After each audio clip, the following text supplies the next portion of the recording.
Hello vinyl community, this is Randy. Back today with another video. Picked up some records in the last part of May 2022 and haven't gotten around to showing those yet. So this is going to be vinyl editions for, well, I'm going to call it for early June 2022, even though I think I got all these records actually in May, but I haven't shown these yet. So yeah, I'm going to show these to you today.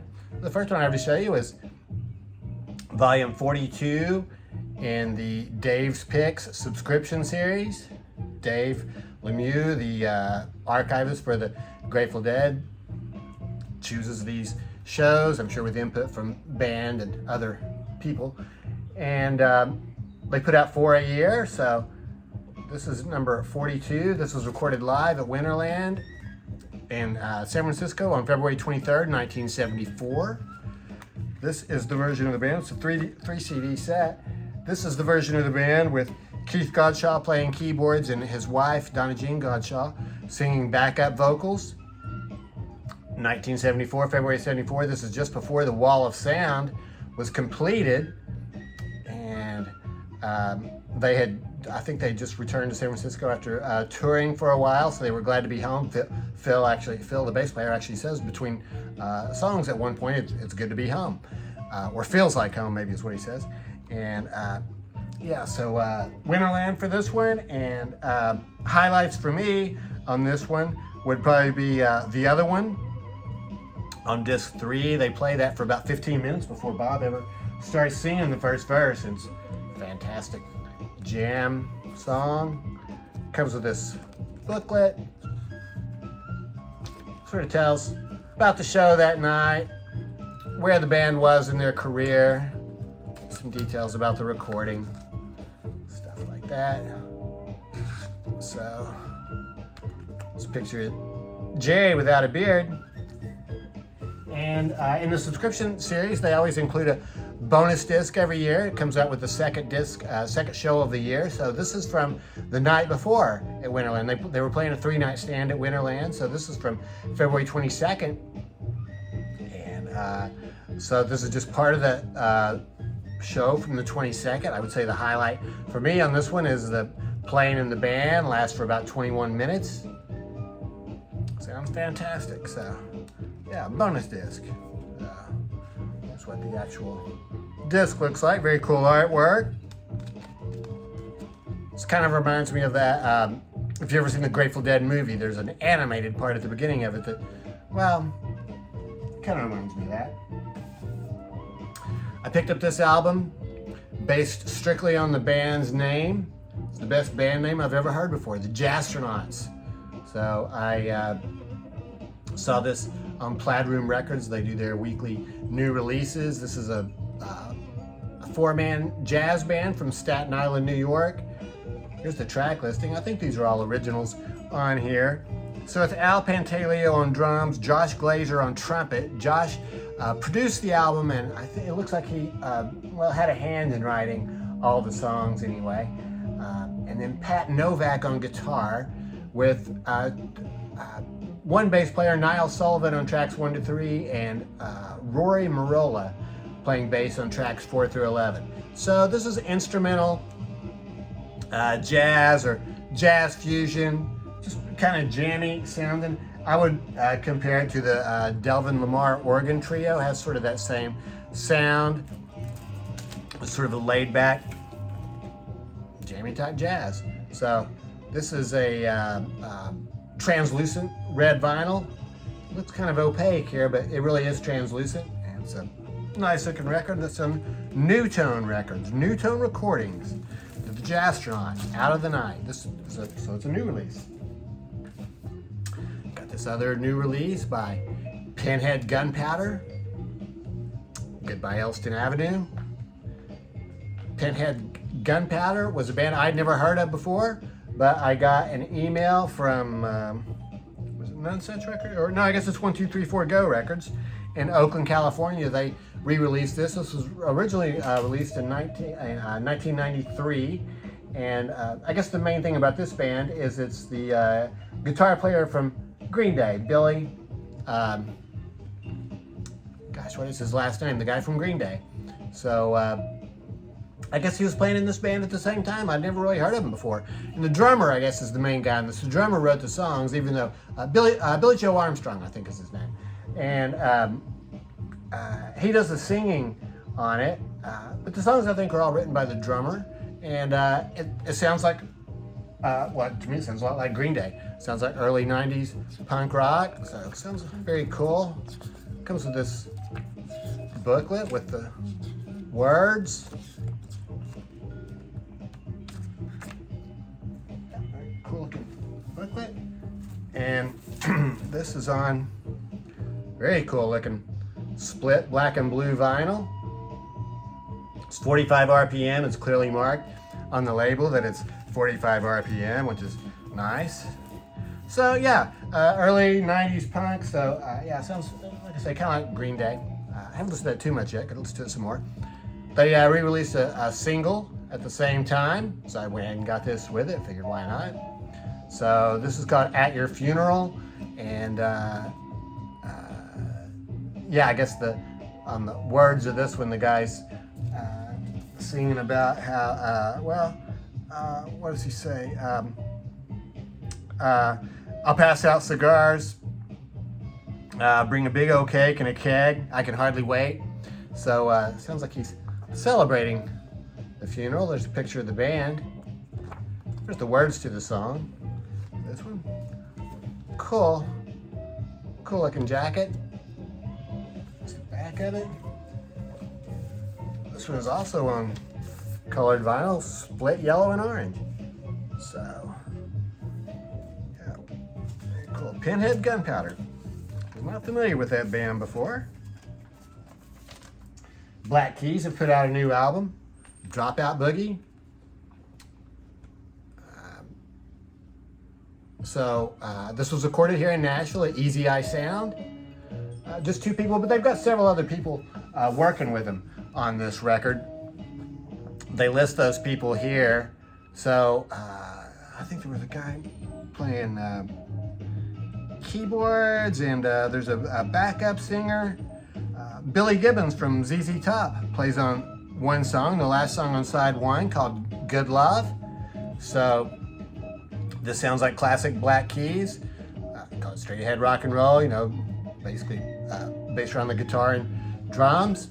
This is very cool. Dropout Boogie. This is a pink slip that was included, so if you can read that, but this is something that it looks like some high school or something that would have been given to a kid who got in trouble. So reasons for pink slips: skip class, talking during class, insubordination, cheating, fighting, listening to music during class, smoking in the bathroom, eating in class, or caught doing donuts in the school parking lot. The punishments could be verbal warning, in-school suspension with Ms. Powell, call to the parent, or forced to drop out of school. So I guess the Black Keys must have gone for that fourth option there. So very cool cover on this one. Black Keys. This is on colored vinyl. So the label looks sort of like, like it's on notebook paper or something like that. And then the other side of the label looks like it's a composition notebook. So pink vinyl, there's some blue mixed in with the pink here. Pretty much what you would expect from the Black Keys. I think their previous album was they had covered some old blues songs, so these are all originals here. So speaking of Black Keys, I got this box set of Iggy Pop singles. Found this at a Lucid Disc online. I will tell you that the advertisement online said that these were all on colored vinyl, but they're not on colored vinyl. They are on black vinyl. The labels are all different colors. I was looking at Discogs, and evidently there was a version of this box set put out that was colored vinyl, but I didn't get that. So, but this seems to be another limited edition. It's 267 out of 1,000. I've never seen this before either. This card is kind of attached to the front. I guess I probably could tear it off of there, but it seems like they wanted to stay on there for some reason. So these are 7-inch singles by. They're all either by Iggy alone as a standalone artist, or they're by Iggy and the Stooges. So there's what the cover looks like. It comes with a patch, give me some skin, and came with a 45 RPM adapter with Iggy on the 45 RPM adapter. And then there's a booklet, which sort of talks about the songs, but it really doesn't give real information about it. It just kind of talks about them and what they sound like and stuff. And so it's kind of puzzling to me exactly where they all came from, but it looks like they came from various recording sessions, either 72 to 74 when they were doing Raw Power, or some of them in 77 when he was doing The Idiot with David Bowie. And the reason I showed this right after Black Keys, though, is because there's also a cover of the Black Keys song called Lonely Boy. The very first single listed here is I Can't Explain, the Who song, I Can't Explain, which is that's just attributed to Iggy, and sounds really good. And then they do Lonely Boy. So, yeah, so that's good too. So, I won't pull these all out, but I'll just show you. They are all, the labels are all different colors. So this is sort of a dark purple. Yeah. So here's like a studio version of Louie Louie, which is really rough sounding, and it starts out, they're actually doing the bird, or Surfing Bird, I guess, the one that the Ramones did, and yellow vinyl, red and black. So the reason I wanted to get this was because there were a few Stooges songs that I've never had. I've always seen like bootlegs of them and stuff, but I've never gotten them. So I got it right. Give Me Some Skin. Tight Pants, or Open Up and Bleed, and Tight Pants, I guess. Tight Pants is one that was recorded, I guess, during the Raw Power sessions, and it actually became the song, oh gosh, which one?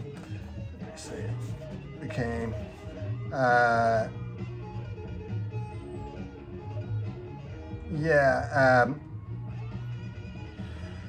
oh gosh.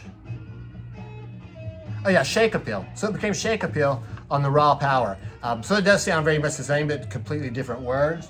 So yeah, that's a really cool thing to have. So I was just gonna show you, this is not a new record, I've had this forever, but Lonely Boy, that, so that's just kind of what puzzles me about that booklet. I mean, this album didn't come out until the 2000s, so some of these, that one song at least must have been recorded in the two songs for Iggy to have done that one. I like this El Camino album cover. The interesting thing about it is these are all vans in the booklet. They're not. El Camino was that car that looked like a car, but it had a truck bed in the back of it. Ford made one called Ranchero, which was pretty much the same thing. Background music we're hearing right now is Herbie Mann, Memphis Underground. This is fantastic. This is really incredible. He recorded this in Memphis, and his band on this record is Roy Ayers on vibes, which we're hearing him right now. He just absolutely cooks on here. Larry Coryell and Sonny Chirac on guitar. So they both do some major jam. And there's also the Memphis rhythm section. So another guitar player there, Reggie Young, Bobby Emmons on organ, Bobby Wood on electric and acoustic piano. There's two bass players, and then the guy playing drums. So this album just cooks all the way through. It is absolutely fantastic. I can't believe it's in such good shape too. It looks like it could have been reissued. So I bought this from a Discogs vendor, and just about close to being near mint, I guess. And the last song on side one is Hold On, I'm Coming. And there's a part, the last 3 or 4 minutes of that, where all four of the major players, the two guitar players and Roy Ayers and Herbie Mann, are all just cooking. They're all playing leads, just absolutely going at it full steam ahead.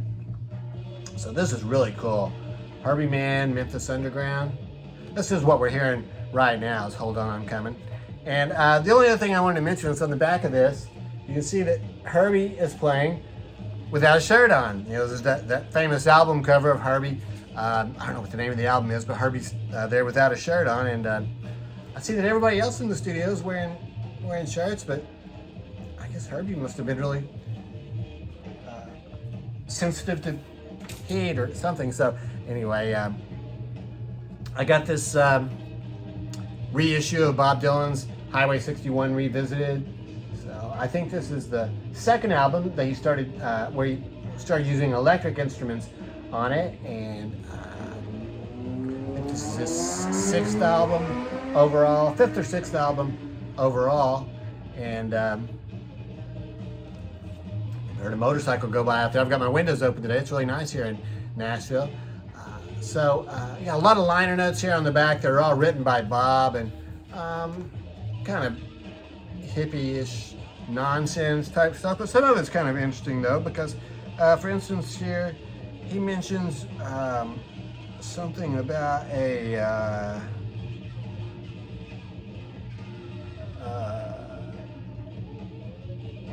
oh, I can't find it now. But he says something about a slow train. So he doesn't say slow train coming, but you know, the album when he when he, I guess, converted or whatever, and slow train coming. So there's something about that on here.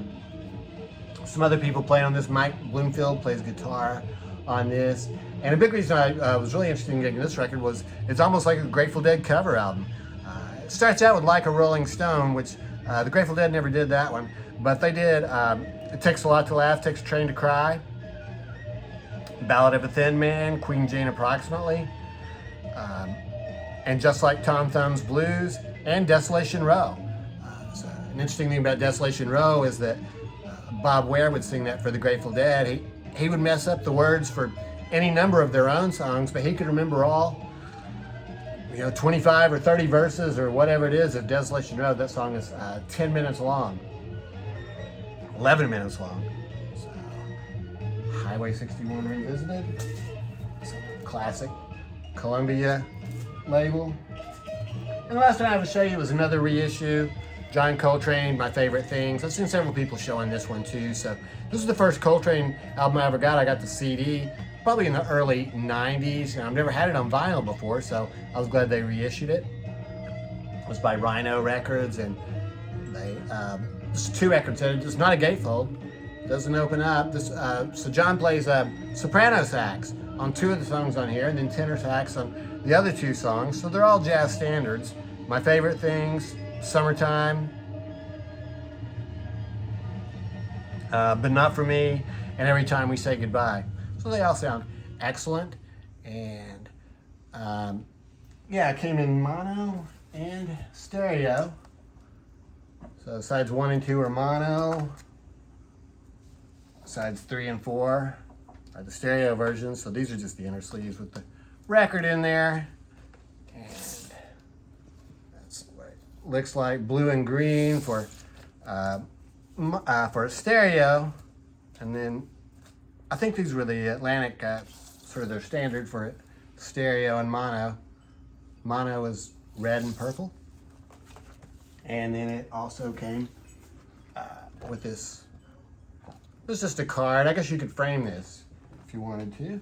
And then a booklet talking about the recording of the album. Fantastic photos in here. Yeah. So that's it. Those are the records I picked up in the last part of May 2022. So yeah, I'd be interested to know your thoughts on those records. Have you heard any of these records or interested in hearing them? And I guess that's it. Yeah, I hope everybody's doing well. Thanks very much for watching.